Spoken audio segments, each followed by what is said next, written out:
Hello, Stardusters. I hope everyone's doing good today. So, as you're coming in, please feel free to go ahead and like and share this video. You all know they have the Queen Shadow Band, okay? Let's not forget.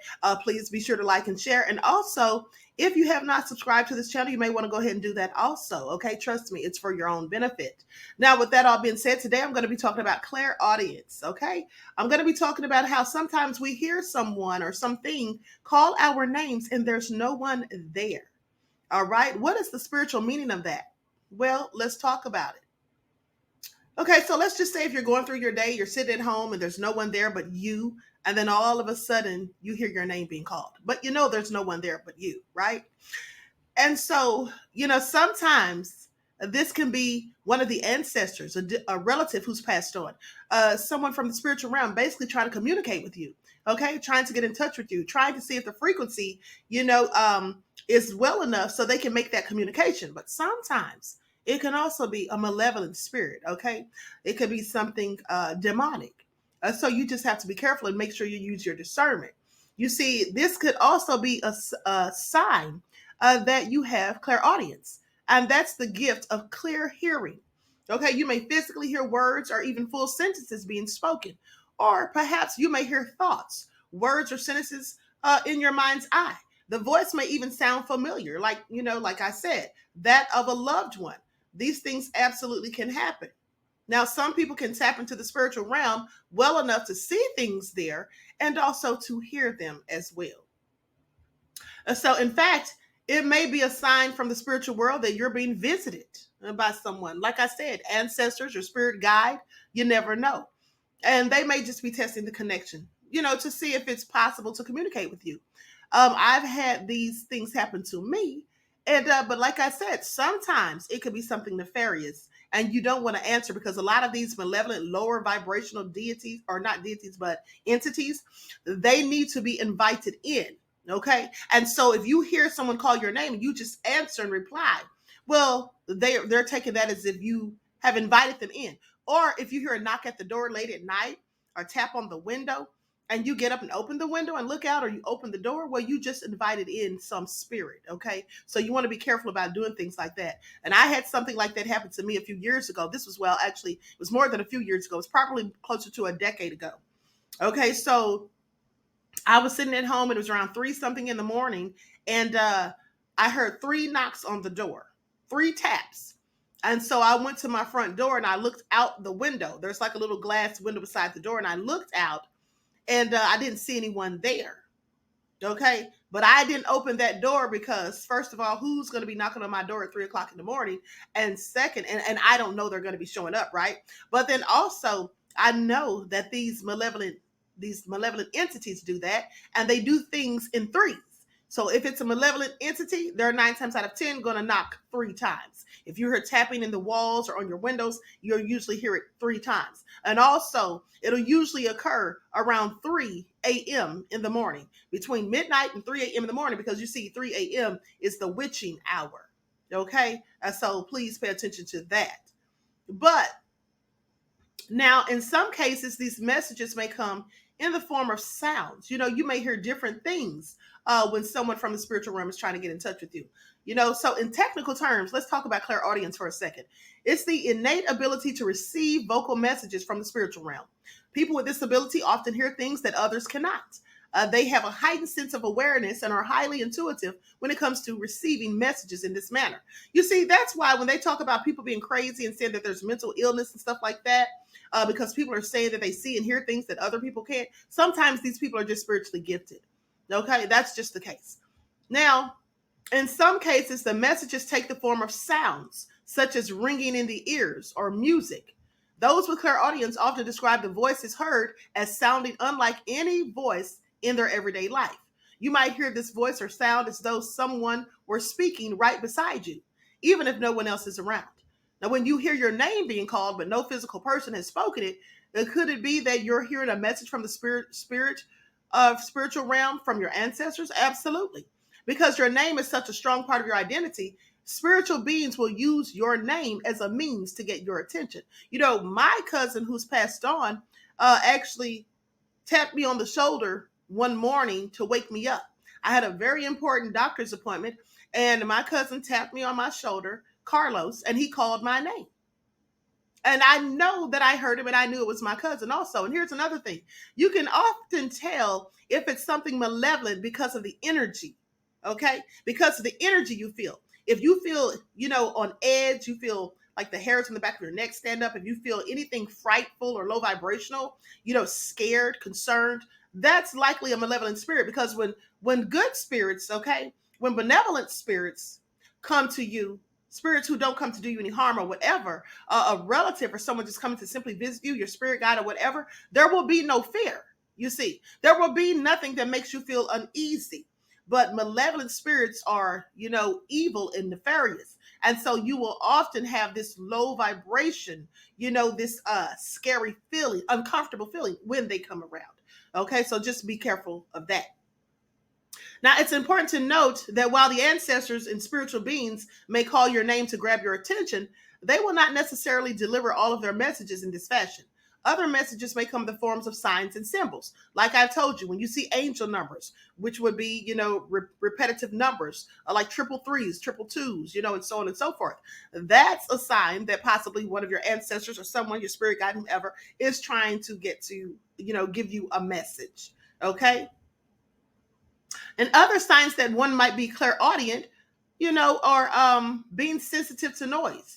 The chances of hearing your name called when there's no one there is greater if you demonstrate other signs of being clairaudient. Because people who are clairaudient absolutely will hear their name being called. Because there's a very likely chance that someone is trying to communicate with them from the spiritual realm. Okay, because your ancestors who passed on, well, they can tell that you have these spiritual gifts. And so that's why they try to communicate with you. But also, so do demons. Please pay attention. Okay, so some of the ways that you may think of that you can know that you're possibly clairaudient is being sensitive to noise, needing and enjoying lots of quiet time, talking to yourself often, being naturally creative. Okay, and I'm not saying just one of these, but many of these qualities together. Okay, not just one or two would mean that. Even if you have all of them, it doesn't mean that. I'm just saying these are some ways to help you better assess. Okay. Being naturally creative, feeling connected to yourself, experiencing music within your soul, having had imaginary best friends during childhood, being the person people want to vent to, learning best through hearing information, hearing ringing in your ears, picking up on signs and symbols around you, listening to animals, and those sorts of things. Okay, if you do multiple of the things that I listed, maybe you are clairaudient. So if you hear someone calling your name, whether it's a good spirit or a bad one, it's definitely something or someone trying to get your attention. Now, if you have several of these characteristics, you should also make it a priority to nurture these things within yourself so that you can remain in tune with your unique clairaudient abilities. Because remember, if you don't use it, you lose it, right? Now, many people experience the odd sensation of hearing their name called when no one is there.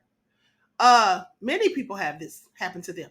But why you? You may ask yourself. Just as we are all unique as individuals, so are the communications that we receive from the spirit world. So now, here are some of the things your spiritual guide could be trying to tell you. Okay? Spirit guides know who they can and can't communicate with. If you have a higher level of intuition than those around you, this could be why you're hearing your name being called and others aren't. Okay, they're just not very perceptive or intuitive. And so consider this a good thing, because that means you're tapped into your spiritual gift. Like I've told you before, I believe that everyone has spiritual gifts, but everyone doesn't use them. Everyone doesn't even believe in them or know about them. Some people are just not tapped in. Okay, and so this is like an open channel to the spiritual realm that can help you along your journey in life, specifically your spiritual journey. Now, if a loved one has passed on, a simple call of your name can tell you they're nearby. This is especially the case when the voice you hear sounds familiar.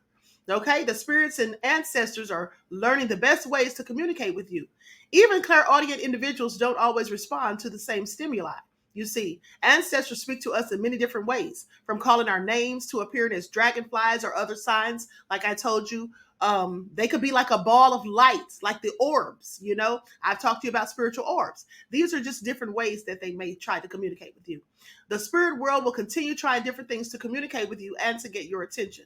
Now, in many cases, the spirits call your name to bring your attention to an important message. You might not, you might not realize it, but they're trying to give you information. Okay, the message spoken, you may not hear the message spoken as clearly as your name, however, but when you do hear your name, start looking around to see if you see signs, that could be a clue to what the message is. Like the angel numbers, like you look at a digital clock and you see triple or the four digits all matching, like let's say 1111, okay, or 1222.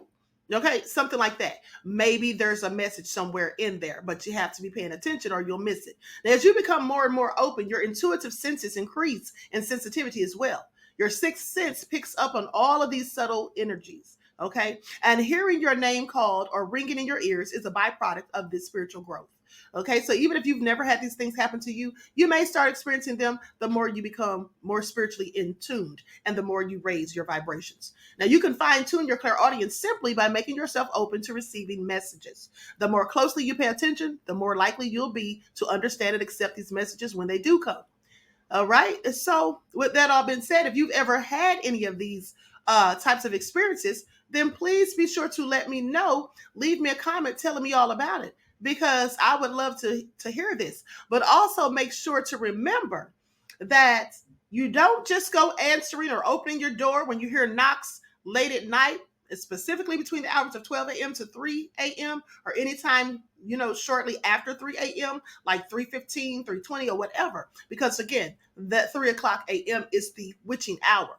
Okay, and these malevolent spirits are very sneaky and crafty. They can absolutely disguise themselves as an ancestor or pretend to be your spirit guide. They can do a myriad of things. So what you basically have to go off of to decipher whether it's a good or bad energy or spirit is to be intuitive. That's where your intuitiveness and your discernment kicks in. And also remember the energy that you feel when this spirit is present.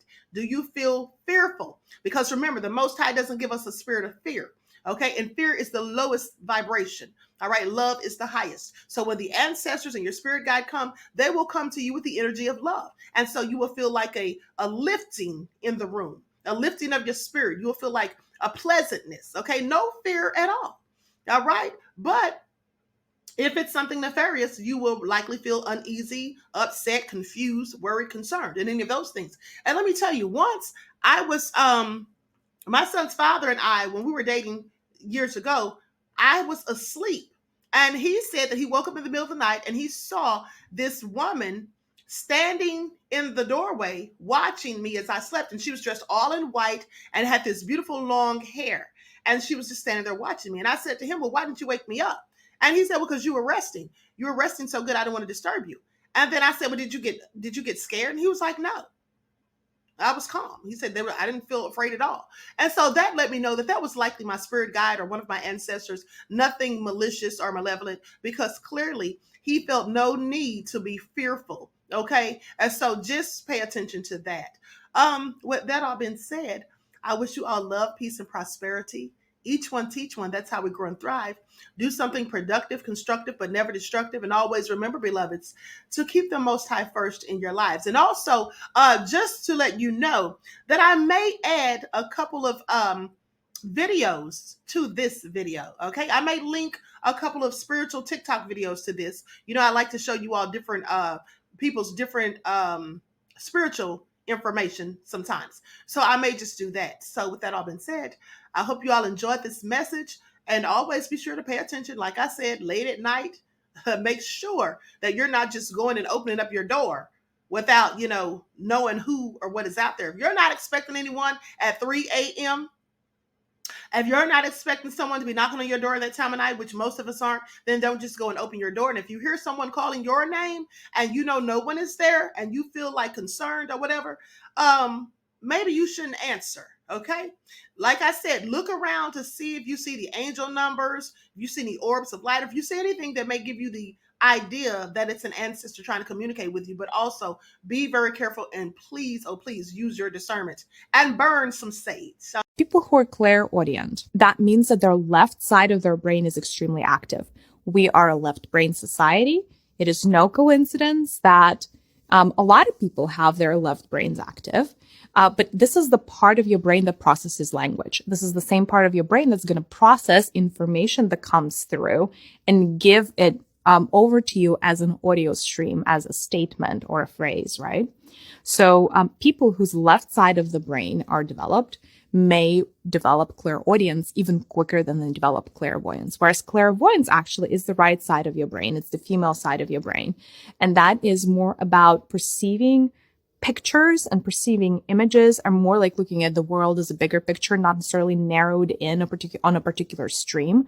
So the people who develop clairvoyance have their right side of their brain very, very activated, right? And it's, you can think of it in terms of masculinity versus femininity. Clairaudience is more of a masculine psychic trait.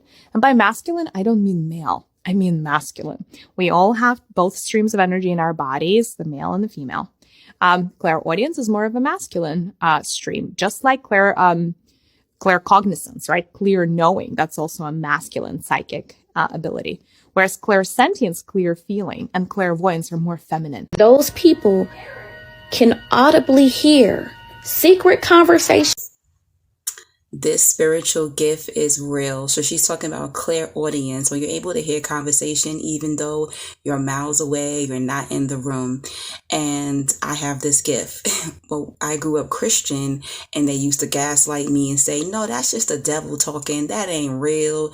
Nobody can hear conversations, or you got mental health problems. Do not let people gaslight you and telling you you're crazy.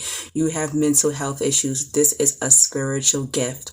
And it's funny because I saw this show. I don't think the show lasted, but the government was using empaths and people who had the clairaudience spiritual gift to find out what the enemies were going to do next. So yes, your governments know about these spiritual gifts, and they do have people working for them that have these gifts. Do some file reading online, okay? So one time I heard a group of people, all right, they were my step family, talking crap about me. And it was crazy because I heard it loud and clear. And I was like, how am I hearing this conversation? It felt like I was probably in like a cop van outside listening in. It was like that, but I can also see their faces as well. And I needed to confirm this, that I was not bugging out. So I called one of the people that was in the room when they were talking about me, and they confirmed it. They was like, yeah, there was a family meeting and they were talking about you. So that was confirmed. When you hear these conversations, I wouldn't suggest that you approach these people, but my little manipulation tactic that I do, sometimes I approach them, but I don't tell them what I know. I'll just read their body language. So I'll say, hey, is there something that you need to tell me? Is there something that happened? Something I need to know? And they get super nervous. A lot of these people start to avoid me. They don't give me eye contact when they're around me because they know that what they did behind my back, or that they were talking crap about me. And that's usually how I confirm it, or I just disappear on these people. So it's a spiritual gift. You're not tripping. If you hear this, just take it like a warning, a pre-warning. It's also God's protection. So no, you're not bugging if you're hearing conversations.